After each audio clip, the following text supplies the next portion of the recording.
प्रागैतिहासिक काल में बहुत से ऐसे दैत्याकार जीवों ने धरती पर राज किया जिसके चपेट से बचना आज के किसी भी जीवों के लिए लगभग असंभव है। पर आज के इस वीडियो में हम उन्हीं में से दो जीवों की बात करने जा रहे हैं।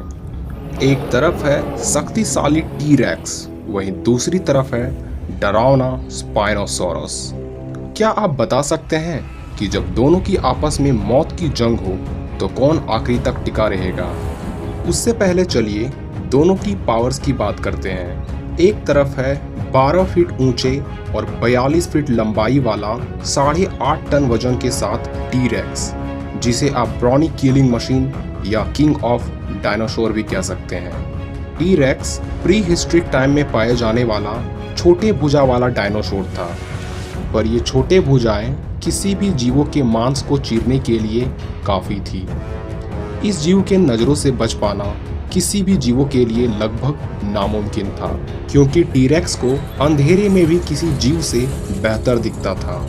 पर सबसे खतरनाक इसके जबड़े थे, जिसकी बाइट फोर्स 8000 पाउंड्स की थी। इसे आप ऐसे समझ सकते हैं कि अपने बाइट फोर्स से एक कार के 2 टुकड़े कर सकती थी।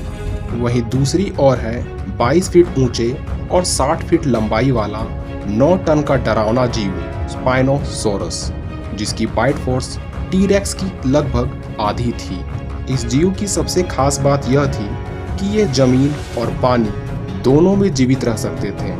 पर सवाल यह उठता है कि क्या हो अगर टी-रेक्स और स्पाइनोसॉरस की आपस में लड़ाई हो। टी-रेक्स भले ही आकार में स्पाइनोसॉरस से छोटी हो, लेकिन टी-रेक्स की मस्कुलर बॉडी और बाइट फोर्स से स्पाइनोसॉरस जमीन पर कुछ देर तक ही टिक पाएगा, क्योंकि प्री हिस्ट्रिक पीरियड में टी-रेक्स के सामने लगभग 90% जीव इसके शिकार थे। लेकिन स्पाइनोसॉरस एक समझदार शिकारी था जो अपनी ताकत को भली भांति जानता था।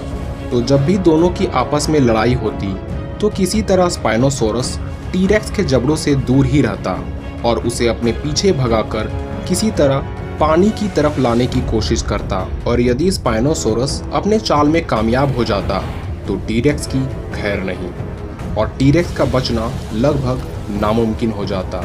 लेकिन यदि टी-रेक्स किसी तरह स्पाइनोसॉरस को पानी की तरफ जाने से रोक पाए या स्पाइनोसॉरस को घायल कर उसे जमीन में गिरा दे तो बेशक टी-रेक्स स्पाइनो पर भारी पड़ेगा। तो आपकी क्या राय है, कौन सा जीव एक दूसरे पर भारी पड़ता? हमें कमेंट कर जरूर बताएं।